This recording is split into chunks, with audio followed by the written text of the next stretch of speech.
Shalom Elohim, haleluya, puji nama Tuhan. Semangat pagi Bapak Ibu Saudara yang dikasihi Tuhan kita, Yesus Kristus. Jumpa lagi bersama saya Pendeta Samuel Mawuntu dalam Renungan Pagi ke 1652 hari. Renungan pagi ini mengudara, puji Tuhan. Bapak Ibu Saudara yang dikasihi Tuhan, sebelum kita mengawali segala aktivitas kita di pagi hari ini, marilah kita mengawalinya bersama Tuhan dengan mendengarkan firman Tuhan. Sebelum kita membaca, mendengarkan, dan merenungkan firman Tuhan hari ini, mari kita minta pimpinan Roh Kudus. Kita berdoa. Bapa di surga, berbicaralah kepada kami semua. Pakai firman Tuhan ini untuk menegur kami, menasihati kami, menguatkan kami, meneguhkan iman percaya kami, dan menuntun kami supaya kami terus berjalan di jalan Tuhan yang benar. Dan pakai firman Tuhan ini untuk memberkati kami semua.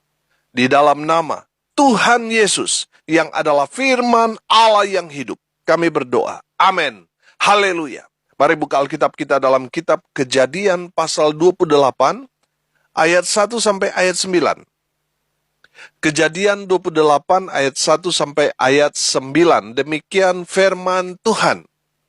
Kemudian Ishak memanggil Yakub, lalu memberkati dia serta memesankan kepadanya katanya, "Janganlah mengambil istri dari perempuan Kanaan. Bersiaplah, pergilah ke Padan Aram, ke rumah Betuel ayah ibumu, dan ambillah dari situ seorang istri dari anak-anak Laban, saudara ibumu. Moga-moga Allah yang Maha Kuasa memberkati engkau, membuat engkau beranak cucu, dan membuat engkau menjadi banyak, sehingga engkau menjadi sekumpulan bangsa-bangsa. Moga-moga ia memberikan kepadamu berkat yang untuk Abraham, kepadamu serta kepada keturunanmu, sehingga engkau memiliki negeri ini yang kau diami sebagai orang asing, yang telah diberikan Allah kepada Abraham." Demikianlah Ishak melepas Yakub, lalu berangkatlah Yakub ke Padan Aram, kepada Laban anak Betuel orang Aram itu, saudara Ribka, ibu Yakub dan Esau. Ketika Esau melihat bahwa Ishak telah memberkati Yakub dan melepasnya ke Padan Aram untuk mengambil istri dari situ, pada waktu ia memberkatinya, ia telah memesankan kepada Yakub, "Janganlah ambil istri dari antara perempuan Kanaan." Dan bahwa Yakub mendengarkan perkataan ayah dan ibunya dan pergi ke Padan Aram. Maka Esau pun menyadari bahwa perempuan Kanaan itu tidak disukai oleh Ishak ayahnya. Sebab itu ia pergi kepada Ismail dan mengambil Mahalat menjadi istrinya di samping kedua istrinya yang telah ada. Mahalat adalah anak Ismail, anak Abraham, adik Nebayot. Amin. Bapak Ibu Saudara yang dikasihi Tuhan, konteks firman Tuhan ini adalah ketika Esau mengetahui bahwa Yakub telah menipu Ishak ayah mereka dan telah merampas berkat yang seharusnya sebagai anak sulung Esau dapatkan. Esau sangat marah dan merencanakan satu niat, yaitu untuk membunuh Yakub, yang tidak lain adalah adiknya sendiri. Ribka yang tahu rencana Esau menyuruh Yakub untuk pergi ke Padan Aram di rumah Betuel, ayah Ribka, dan menyuruh Yakub untuk mengambil istri anak-anak dari Laban, yang adalah saudara kandung dari Ribka ibunya. Bapak Ibu Saudara yang dikasihi Tuhan, kita dapat menangkap situasi pada saat itu sedang mencekam. Situasi pada saat itu sangat panas, membara. Saudara yang dikasihi Tuhan, dari firman Tuhan ini kita dapat belajar. Yang pertama, ketika kita mendapati masalah dalam keluarga, pertanyaannya apa yang harus kita lakukan? Dengar baik, kita harus menghindari keributan antar keluarga. Sekali lagi saya mau katakan, saudara harus menghindari keributan di tengah-tengah keluarga saudara. Masing-masing kita sudah mengenal karakter saudara kita masing-masing. Saudara lihat, Esau seorang pemburu. Dia bisa menggunakan alat yang ada di tangannya untuk membunuh. Sementara Yakub seorang anak mami, saudara. Yakub hanyalah seorang anak rumahan. Ya mungkin setiap hari dia kerja, nyapu, bersih-bersih halaman, dan membantu Ribka untuk mempersiapkan makan minum. Saudara yang dikasihi Tuhan, kalau mereka beradu antara Esau dan Yakub, sudah pasti Esau di atas angin. Sudah pasti Esau akan menang dengan sangat mudah melawan adiknya Yakub. Saudara yang dikasihi Tuhan, saya melihat di sini apa yang dilakukan Ishak dan Ribka adalah pilihan yang tepat. Kalau bisa saya katakan, ini langkah yang bijaksana. Memisahkan orang yang sedang bertikai. Saudara yang dikasihi Tuhan, pesan firman Tuhan buat kita semua. Yang pertama, kita harus menghindari keributan di tengah-tengah keluarga kita. Seringkali kan kakak adik kalau sering ketemu bisa ribut, saudara. Iya kan? Saudara yang dikasihi Tuhan, kalau terpisah jarak dengan waktu malah kangen-kangenan. Saudara yang dikasihi Tuhan, hindari keributan antar keluarga. Seringkali terjadi sekarang ini, kakak adik ribut karena harta, karena warisan dan lain sebagainya. Ada saudara bersaudara saling benci sampai mati, saudara. Ada dendam kesumat, dibawa mati, saudara. Padahal masih keluarga, masih kakak adik. Ada malah yang bunuh-bunuhan, saudara. Hanya gara-gara warisan. Dengar baik. Berbanggalah saudara kalau saudara mendapatkan bisa membeli sesuatu untuk keluarga saudara. Daripada sesuatu yang saudara dapatkan dari orang tua saudara. Amin. Saudara yang dikasihi Tuhan, dengar baik. Hindari keributan antar keluarga. Kakak dengan adik, orang tua dengan anak, atau anak dengan orang tua. Hindari itu. Karena itu hanya mengusir berkat, saudara. Saudara yang dikasihi Tuhan, pertengkaran itu akan menghancurkan hubungan keluarga. Amsal 27 ayat 15 berkata begini, seorang istri yang suka bertengkar serupa dengan tiris yang tidak henti-hentinya menitik pada waktu hujan. Saudara yang dikasihi Tuhan, perhatikan di sana, seorang istri yang suka bertengkar, setiap hari bertengkar, itu sama seperti dengan batu yang besar, setiap hari ditetesi air. Satu-satu tetes setiap hari. Lama-lama batu yang besar itu pecah. Demikian juga dengan hubungan keluarga, rumah tangga. Kalau setiap hari bertengkar, ini masalah besar. Karena setiap hari akhirnya apa? Batu atau rumah itu akan retak, hancur. Jadi hindari pertengkaran. Saudara yang dikasihi Tuhan, saya menangkap pesan di sini.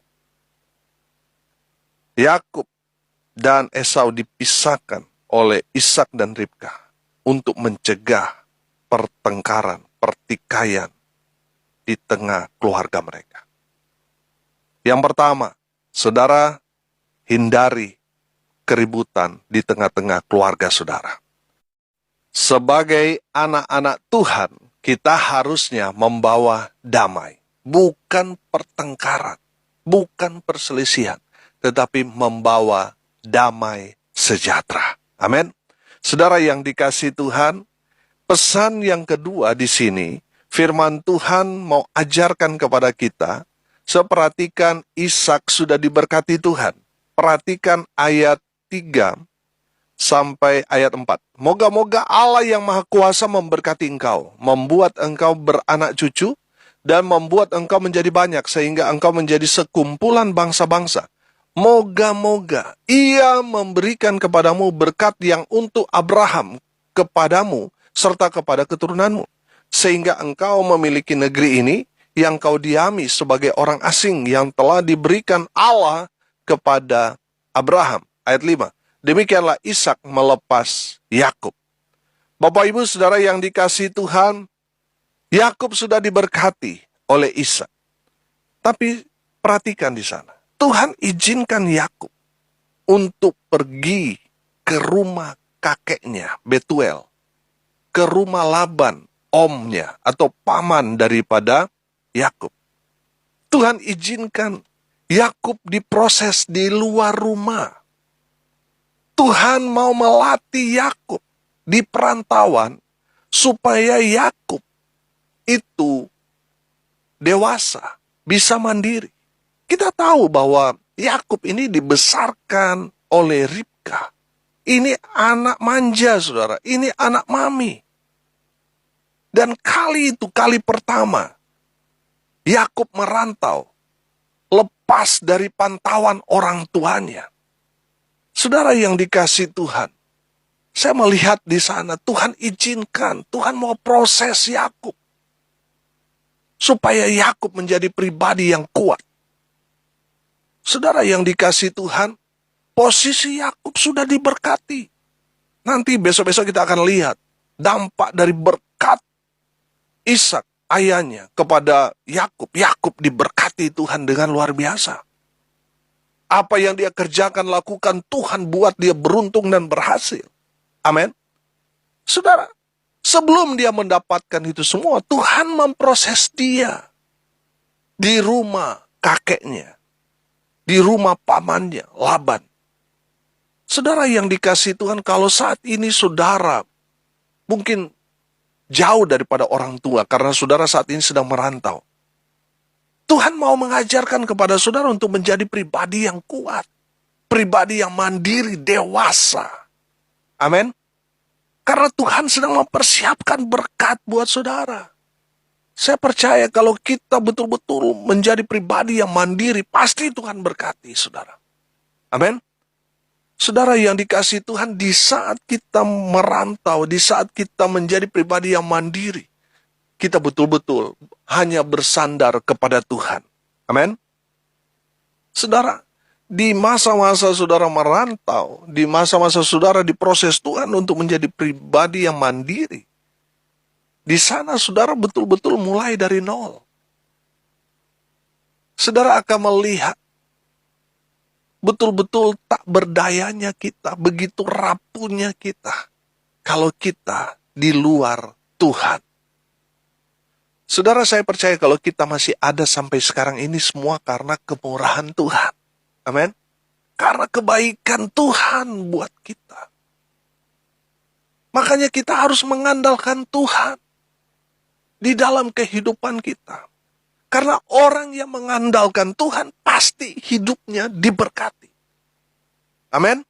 Kalau saudara masih mengandalkan kekuatan saudara sendiri, habis saudara. Habis. Tapi kalau saudara mengandalkan Tuhan, selalu cari Tuhan, selalu berdoa, baca firman, selalu ada dalam persekutuan, wah, pasti Tuhan berkati. Amin. Saudara yang dikasihi Tuhan, mari kita mau andalkan Tuhan saja dalam kehidupan kita. Saudara, sadar atau tidak sadar, kita ini merantau di dunia ini. Mungkin saudara berkata, oh saya orang asli kampung ini Pak. Saudara, kalau saudara paham firman, kita ini bukan berasal dari dunia. Kita ini berasal dari surga. Makanya di saat kita akan kembali, kita kembali ke surga. Kalau saudara mengatakan, oh saya orang sini dan saya harus dikubur mati pun di sini, berarti saudara nggak masuk surga. Saudara yang dikasihi Tuhan, selama kita ada di dunia ini, kita ini orang perantauan. Kita hanya merantau di dunia ini. Makanya kita harus andalkan Tuhan. Amin. Andalkan Tuhan selalu. Haleluya. Tuhan izinkan kita kadang kecewa dengan orang, bahkan dengan hamba Tuhan, supaya betul-betul kita hanya mengandalkan Tuhan saja. Supaya kita betul-betul hanya berharap hanya kepada Tuhan saja. Kalau saudara pernah dikecewakan oleh orang, Tuhan sedang mengajarkan kepada saudara bahwa itulah keadaan kalau saudara mengandalkan mereka manusia. Tapi kalau saudara mengandalkan Tuhan, saudara, saya yakinkan saudara, saudara pasti tidak akan pernah kecewa. Amin. Haleluya. Saudara yang dikasihi Tuhan, walaupun Yakub sudah diberkati, tapi Tuhan melatih dia, memproses dia menjadi pribadi yang dewasa di dalam Tuhan. Haleluya. Yang ketiga, saudara. Saudara yang dikasihi Tuhan, dari firman Tuhan ini kita belajar. Mencari pasangan hidup haruslah yang seiman. Amin. Haleluya. Saya perhatikan bahwa Tuhan sangat memberi perhatian khusus untuk pernikahan. Dalam pernikahan itu, orang yang menikah bersatu menjadi satu daging itu harus seiman. Gelap dan terang tidak akan menyatu. Suami orang percaya, istri orang yang tidak percaya. Atau sebaliknya, istri orang percaya, suami orang yang tidak percaya. Tidak akan menyatu, saudara. Akhirnya yang menjadi korban siapa? Anak. Anak jadi abu-abu. Saudara yang dikasihi Tuhan, kalau saudara hendak mengikat janji setia saudara di hadapan Tuhan dalam lembaga pernikahan, pastikan saudara seiman. Amin. Di saat saudara seiman, seamin, Tuhan memberkati saudara. Amin. Saudara yang dikasihi Tuhan, Tuhan tidak akan memberkati pernikahan yang tidak seiman. Tuhan tidak akan berkati, saudara. Tuhan berkati kalau anak-anak Tuhan menikah dengan orang-orang yang percaya kepada Tuhan Yesus, yang seiman. Haleluya. Pasti diberkati Tuhan. Pastikan saudara, anak-anak muda-mudi mencari pasangan yang seiman. Makanya selalu datang ke gereja. Amin. Berdoa kepada Tuhan supaya Tuhan memberikan yang paling terbaik. Jangan saudara ketemu pacar saudara, kemudian menjadi istri saudara justru di diskotik saudara, atau di klub malam, di kafe. Sudah bahaya, saudara. Saudara yang dikasihi Tuhan, yakinkan saudara memilih pasangan yang seiman. Mari kita berdoa. Terima kasih Bapa di surga atas kebenaran firman yang sangat memberkati kami. Berkati semua pendengar dimanapun mereka berada. Tuhan memberkati kehidupan mereka, rumah tangga mereka diberkati, usaha pekerjaan, pelayanan mereka diberkati Tuhan dengan luar biasa. Mereka yang sakit Tuhan sembuhkan, mereka yang lemah Tuhan kuatkan, mereka yang berduka cita Tuhan memberikan penghiburan kepada keluarga yang ditinggalkan. Mereka yang hari ini berulang tahun, Tuhan Yesus memberkati mereka dengan umur panjang, kesehatan, kekuatan yang datang dari Tuhan menyertai hidup mereka. Hamba juga bersyukur hari ini ulang tahun pernikahan yang ke-18 bersama dengan istri hamba. Tuhan memberkati terus keluarga hamba sama anak-anak untuk jadi berkat, sehingga banyak orang diberkati melalui pelayanan yang Tuhan percayakan kepada kami. Terima kasih Tuhan. Pakai terus kami dan keluarga untuk menjadi terang Tuhan di antara kegelapan dunia ini. Di dalam nama Tuhan Yesus hamba berdoa, biarlah berkat surga turun memenuhi semua pendengar. Bapak Ibu Saudara yang dikasihi Tuhan, arahkanlah hatimu dan terimalah berkat dari Tuhan Yesus. Tuhan memberkati engkau dan melindungi engkau. Tuhan menyinari engkau dengan wajah-Nya dan memberi engkau kasih karunia. Tuhan menghadapkan wajah-Nya kepadamu dan memberi engkau damai sejahtera. Di dalam nama Tuhan Yesus, sumber segala berkat. Bapak Ibu Saudara yang percaya diberkati Tuhan, katakan, amin. Puji Tuhan. Bapak Ibu Saudara yang dikasihi Tuhan, kalau saudara merasa diberkati melalui renungan pagi ini, bagikan juga kepada saudara-saudara yang lain, supaya mereka juga diberkati, karena untuk itulah kita dipanggil untuk jadi berkat. Salam kasih dari Bali, saya Pendeta Samuel Pawuntu. Sampai jumpa besok pagi. Tuhan Yesus memberkati kita semua. Haleluya.